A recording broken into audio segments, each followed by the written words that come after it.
Bonjour les amis et bienvenue sur Gaïa's Daydream. Aujourd'hui, nous allons parler de l'histoire horrifique cachée derrière le Necronomicon, ce livre de magie que tout le monde prend pour de la fiction. Alors, si vous êtes prêts à frissonner, plongez dans votre canapé, éteignez toutes les lumières et embarquez avec moi pour un voyage dans l'ésotérie et l'histoire.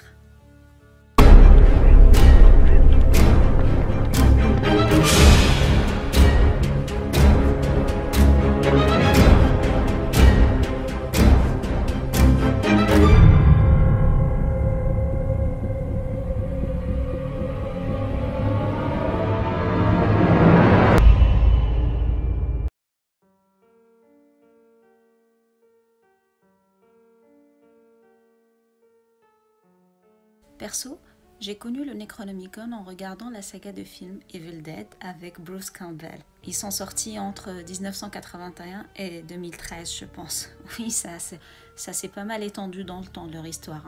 En 2012, il y a aussi le film Cabin in the Woods qui reprend le concept. Et il y a bien sûr d'autres films, mais ceux-là sont mes préférés. Selon les récits officiels, pragmatiques et rationnels, le Necronomicon ne serait qu'un ouvrage fictif tout droit sorti de l'imaginaire bouillonnant de Lovecraft. Alors ici, petite note d'histoire. Howard Philip Lovecraft est un écrivain américain ayant vécu à Rhode Island entre 1820 et 1937 et qui est à ce jour connu pour ses romans fantastiques, d'horreur et de science-fiction. Il aurait complètement inventé le Necronomicon qu'il aurait cité pour la première fois en 1923 dans sa nouvelle Le Molosse. 2 ans auparavant, en 1921, il avait introduit l'auteur fictif du livre qui est Abdul Hazrat. On pense qu'étant très instruit et très imaginatif, Lovecraft aurait choisi le prénom à partir de Abdullah, étant un prénom très répandu dans le monde arabe, et que le nom Hazrat était un amalgame de hazard ou hasard qui sonnait bien à ses oreilles. Tout ça, c'est bien joli, mais ce n'est pas la facette de l'histoire qui nous intéresse aujourd'hui.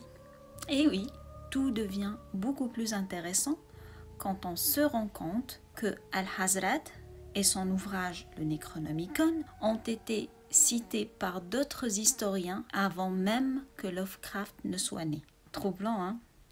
Pour revenir aux plus lointaines origines de ce livre, nous savons que Abdul Hazrat, de son vrai nom Abdullah Zainuddin, était un poète arabe né à Sanaa au Yémen en l'an 687 après Jésus-Christ et il est mort en l'an 735. L'histoire nous dit qu'il était très intelligent, malin et très enclin à tout ce qui est paranormal ou relié de près ou de loin aux démons, djinns ou autres créatures de l'ombre. Son addiction à l'occulte lui a valu le surnom de l'arabe fou ou l'arabe démon.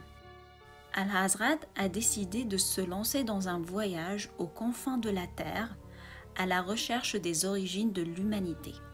Il voulait tout savoir sur le passé lointain de la terre, bien avant que l'homme n'y soit, et voulait tout savoir sur les mondes inférieurs et les créatures infernales. Durant son voyage, il a visité différents pays.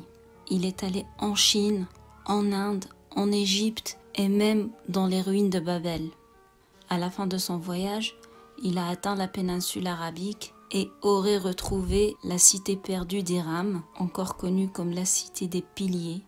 Cette cité, cependant, elle se trouve dans le Kharvit. Al-Hazrat y aurait vécu pendant 10 ans. Pour ceux qui ne connaissent pas le Kharvit, c'est l'un des plus grands déserts et la plus grande étendue ininterrompue de sable au monde. Il s'étend sur 650 000 km² et les températures peuvent y atteindre 50 degrés Celsius. Mais surtout, c'est un lieu très connu pour abriter des esprits et des démons de toutes sortes. Vous imaginez? Après ce long périple, Al-Hazrat aurait posé ses valises à Damas en Syrie. C'est là-bas qu'il aurait rédigé son manuscrit Al-Azif, qui constitue le récit intégral de son voyage, des lieux qu'il a pu visiter et des créatures qu'il aurait rencontrées sur sa route. Ce titre qu'il avait choisi pour son recueil référait en langue arabe au bruit que faisaient les insectes dans le désert pendant la nuit. Ce bruit était connu pour les Arabes en ces temps-là comme étant le chuchotement des djinns et des démons qui discutaient le soir. Ce livre recèlerait tous les enseignements qu'il a reçus des djinns et des démons durant son voyage. La particularité de ce livre, c'est qu'à l'inverse de tous les livres de magie avant lui, il ne s'est pas présenté comme étant un grimoire, mais plus comme étant un livre d'histoire, parce que justement, il s'intéressait, comme je l'ai dit, au passé lointain de la Terre, à toutes les créatures qui y vivaient bien avant l'homme. Al-Asif est constitué de 7 tomes avec 900 pages au total, et il ne fait pas que relater l'histoire des anciennes civilisations. Il contient des images, des lieux, des langues et énormément de rites diaboliques. Ce livre raconte par exemple que Satan s'est fait exiler du paradis avec 20 autres suppôts, des djinns, et que ces djinns-là se sont accouplés à des humaines, ont eu des hybrides et ont semé le chaos sur la terre pour finalement être complètement éliminés lors du grand déluge. Il donne aussi des informations sur différents djinns et différents démons et différentes créatures. Par exemple, il parle d'un démon très puissant dont je ne citerai pas le nom, qui porte le visage d'un enfant avec des ailes et qui monte un dragon horrible. Ce djinn ou ce démon a de grands pouvoirs pour trouver les trésors et retrouver tout ce qui est disparu. Et Al-Azrad nous dit dans son livre que c'est ce djinn-là qui a rapporté le trône de la reine de Saba au roi Soliman. Il a aussi parlé d'une tribu de démons cavaliers avec des capuches sur la tête qui serait très puissante et qui sévirait dans le continent africain. Et aucun magicien ne pourrait les invoquer sans une offrande. Il a aussi parlé de plein d'autres démons, plein d'autres djinns et d'autres créatures infernales en fait. Et le pire, c'est qu'il donnait même les moyens de les invoquer. Il y aurait des incantations pour pouvoir voir le passé à travers des offrandes humaines et même des rites et des incantations pour ramener des morts à la vie. Ces rites vont même jusqu'au cannibalisme. Ouh, flippant, vraiment flippant. Dans ce manuscrit, Al-Azrad donne des descriptions très précises de toutes les créatures infernales en allant même jusqu'à donner leur nom, leurs fonctions, leurs caractéristiques et les moyens pour les invoquer. On dit qu'au début du livre, Al-Azrad aurait écrit « Ceci est le témoignage de tout ce que j'ai vu, de tout ce que j'ai appris. Je dois noter tout ce que je peux à propos des horreurs qui hantent le monde. Et si je ne parviens pas à achever ma tâche, servez-vous de ce que vous trouverez ici pour découvrir le reste. Car le temps est compté et l'humanité ne sait pas quelles calamités sont sur le point de s'abattre sur elle. Que Dieu vous accorde de mourir avant que les grands anciens règnent de nouveau sur terre. » Assez creepy, hein?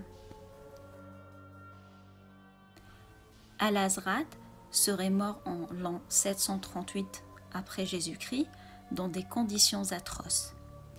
Ibn Khalikan est un biographe connu du XIIe siècle qui a écrit dans son recueil Les décès des notables qu'Al-Azrad s'est battu en plein jour contre une créature immense et monstrueuse sortie de nulle part. Cette bataille s'est terminée par la mort d'Al-Azrad que la créature a déchiquetée pour disparaître ensuite avec ses restes. Un grand nombre de témoins ont assisté avec effroi à la scène et personne n'a osé lui porter secours. Ibn Khalikan a ajouté que cette fin a été une punition à Al-Azrad pour avoir dévoilé plus qu'il ne fallait des connaissances que les démons lui auraient inculquées. En l'an 950, Al-Azif, qui avait atteint une grande notoriété clandestine parmi les philosophes, a été traduit en grec par Théodore Philétas de Constantinople. C'est là qu'est né le Necronomicon Ex Mortis. Pendant un siècle entier, il poussa les personnes qui s'aventuraient à le lire à faire des choses atroces, aussi bien qu'en l'an 1050, le patriarche Michel l'a interdit et ordonna de brûler toutes les copies existantes. Il n'y aurait plus qu'une seule copie originale, rédigée en arabe, dans les archives secrètes du Vatican.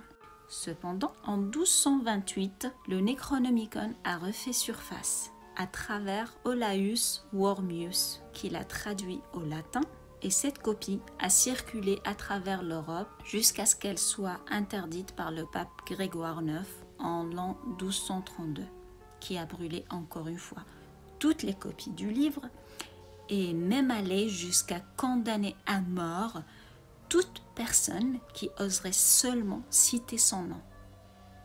Malgré cela, certaines copies éparses du Necronomicon auraient survécu jusqu'à arriver entre les mains de John Dee, qui s'en est inspiré pour rédiger le livre d'Enoch, puis celle d'Alistair Crowley, encore connu sous le nom de l'homme le plus malsain du monde, qui les a traduits à l'hébreu en 1662, pour enfin atteindre Lovecraft qui les aurait réunis puis traduits avant de s'en inspirer dans ses nouvelles. Ce livre est tellement intriguant et réaliste jusqu'à date que sur les textes latins qui existent encore, on sait qu'il y en a un du XVe siècle qui est sous clé au British Museum, tandis que l'autre du XVIIIe siècle est à la Bibliothèque nationale de Paris, et qu'il y aurait une édition du XVIIIe siècle qui est à la bibliothèque Widener de Harvard.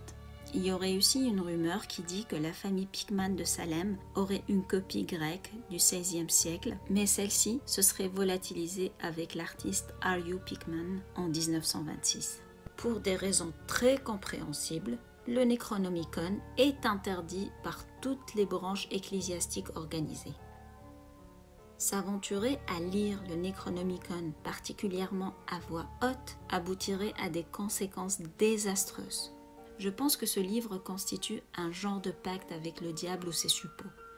Il te donnerait peut-être accès à une connaissance inouïe, mais ça sera au prix d'une éternité aux enfers. Est-ce que ça vaut la peine? Bien sûr que non. Perso, je n'aimerais pas l'avoir dans ma bibliothèque. Voilà les amis, c'était tout pour aujourd'hui. N'hésitez pas à me donner vos avis dans les commentaires. Selon vous, est-ce un mythe ou une réalité? Et si vous le voulez, à faire plus de recherches, peut-être que j'ai raté certains faits intéressants. En tout cas, que vous y croyez ou pas, évitez de vous procurer ce livre. Autant ne pas tenter le diable, non? Bref, j'espère que cette vidéo vous a plu. Si c'est le cas, n'oubliez pas de liker la vidéo, de vous abonner à la chaîne et d'activer la petite cloche pour être notifié lors de mes prochains posts. Je vous dis à très bientôt pour un prochain épisode horrifique.